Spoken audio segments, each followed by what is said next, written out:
Assalamualaikum warahmatullahi wabarakatuh. Selamat malam semuanya. Saya Nani Munsaro dari kampus Universitas Buana Perjuangan Karawang, dari Prodi Manajemen, Fakultas Bisnis Ekonomi Bisnis. Dari SKB itu mata kuliah studi kelayakan bisnis yang diampu oleh dosen Bapak Robi, yang saya akan meneliti tentang dokar itu istilahnya atau singkatannya dengan donat Karawang. Jadi Ruko Pasar Bersih Galumas, Blok A5 nomor 10, Teluk Jambe Timur, Karawang, Jawa Barat. Yang berikutnya ada aspek legalnya. Yang pertama ada SIUP-nya, itu terdiri dari ada SIUP, ada SITU, ada TDP, ada NPWP. Nah, nomornya itu tertera. Nah, selanjutnya ada komisaris atau pemilik. Namanya itu ada Ibu Dita Agustin, direkturnya ada Ibu Halim Laila Putri. Untuk manajer produksinya ada Ibu Hesti Eka Viana, ada manajer marketingnya ada Ibu Meika Dwi Lestari, ada manajer keuangannya ada Ibu Esti Wulandari, dan ada manajer HRD-nya itu namanya Ibu Puput Monitasari. Selanjutnya untuk aspek pasar. Untuk aspek pasarnya, sasarannya itu untuk seluruh kalangan masyarakat. Segmentasi pasarnya, yang pertama ada demografinya, itu semua kalangan masyarakat. Untuk geografinya ada masyarakat yang tinggal di daerah perkotaan, khususnya itu di Teluk Jambe Timur. Untuk psikologisnya itu menyesuaikan dengan keinginan rasa donat untuk varian-varian baru gitu. Selanjutnya ada pesaingnya itu ada Jeko, dan karena sekeliling ada mall jadinya ada Dunkin Donat dan Jeko. Selanjutnya itu ada strategi bauran pemasaran. Strateginya itu ada produknya ya produk donat. Lokasinya ya di pusat kota, itu mudah dijangkau dengan berbagai macam ruang publik kota seperti kampus, mall, rumah sakit, Gramedia, dan lain sebagainya. Untuk harga donat satu piecesnya itu ada 3.500 sesuai kualitas dan varian rasa yang diinginkan. Bisa request untuk rasanya, atau ada orang hajatan atau arisan atau apa, bisa request rasa varian baru, pasti selalu berinovasi. Selanjutnya ada promosi. Kita promosi kadang setiap 1 bulan sekali itu memberikan potongan harga untuk konsumen. Pembelian 2 donat, kami gratiskan 1 donat untuk tanggal tertentu untuk menarik konsumen supaya banyak yang beli. Dan strateginya itu kadang yang beli dan dia bilang ke temennya, intinya dari mulut ke mulut. Selanjutnya ada aspek teknis dan teknik. Untuk metode penelitian hasil value-nya, kami sudah meneliti dari lokasi yang ideal, itu antara lain ada Teluk Jambe, Klari, Kosambi. Dari pasarnya, bahan baku, transportasi, tenaga kerja, itu ada lain-lainnya. Itu yang tertinggi dari metode hasil value kami, lokasi yang tertinggi dipilih dari Teluk Jambe karena nilainya paling tinggi 108. Selanjutnya ada siklus produksi. Yang pertama itu kita pembelian bahan baku, ada produksi. Untuk proses produksi selanjutnya itu proses penjualan produk. Yang pertama inventory, yang kedua unit mixing, ketiganya unit penyimpanan, keempat unit cetak, kelima unit pematangan, penirisan. Kenapa kita penirisan memerlukan? Karena kita menggunakan penggorengan bukan open minyak ya. Selanjutnya ada unit finishing. Ada tata letaknya dari gudang, produksi, penyimpanan, mixing, ruang administrasinya, sampai kasir, penjualan. Nah, ini tuh yang jual yang membeli. Selanjutnya ada aspek finansialnya.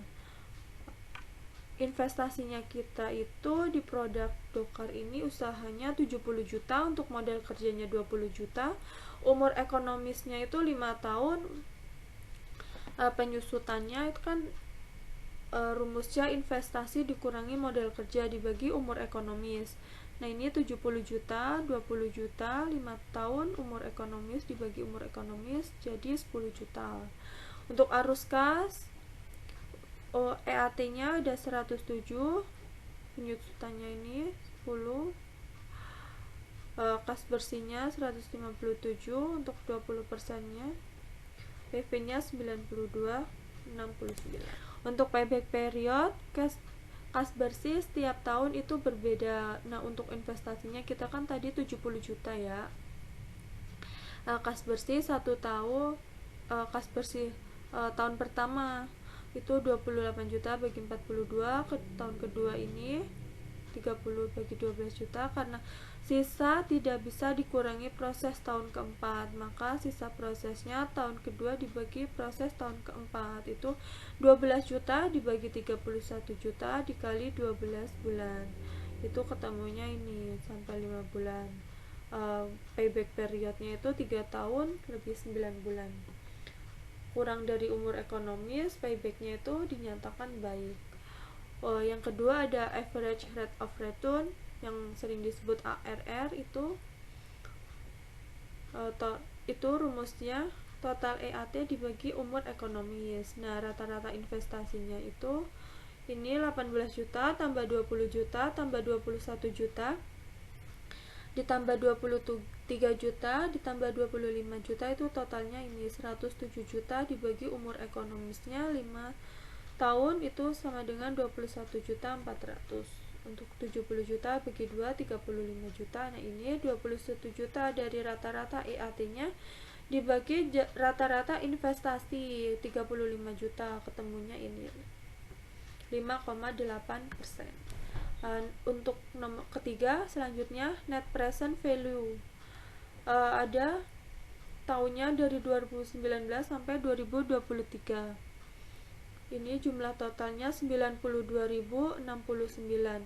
Untuk total ini present value-nya kas bersih 92.069.000, total PV investasinya 70 juta, untuk NPV-nya 22.069.000. Nah, NPV-nya lebih dari 0 maka usaha dinyatakan baik. Selanjutnya, keempat ada internal rate of return yang sering disebut IRR.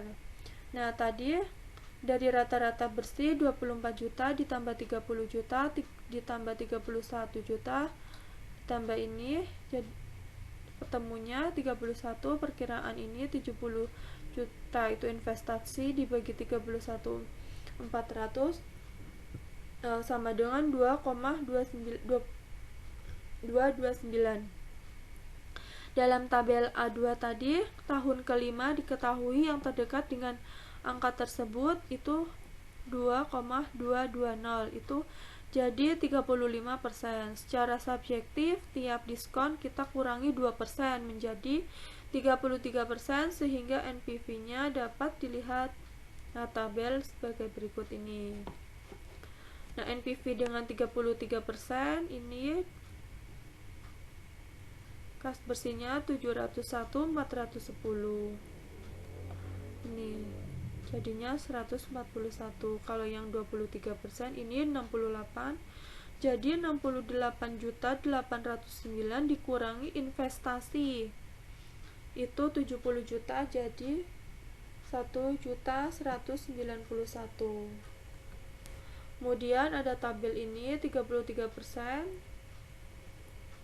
Untuk ini 100 minus dan ini interpolasi 33%, ada 34%. Ini jadi 33,1%. Yang kelima ada probability index. Nah, rumusnya ini bersih PV kas bersih bagi PV investasi dikali 100. Nah, PV kas bersihnya itu ada 92.069.000, investasinya 70 juta dikali 100% sama dengan 1,31 kali, dibulatkan menjadi 1,3 kali, maka diterima dengan baik dari 1. Untuk kesimpulannya, ya, dari perhitungan di atas untuk kasus kas bersih yang berbeda-beda tiap tahunnya dapat dilihat untuk period paybacknya 3 tahun 9 bulan baik, untuk average rates of return 61% baik, untuk net present value 62.069.000 baik, untuk internal rate of return-nya 33,1 itu baik, probability index-nya 1,3 baik. Nah, dalam berdasarkan aspek tersebut yang dikaji dalam usaha Dokar atau Donat Karawang itu sudah termasuk dalam kategori perusahaan yang layak untuk dijalankan.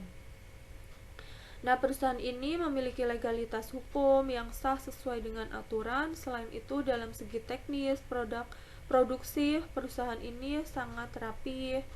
Juga dilihat dari segi keuangan, perusahaan ini memiliki keuntungan cukup. Daftar pustakanya ini tersebut. Terima kasih, semoga bermanfaat. Wassalamualaikum warahmatullahi wabarakatuh.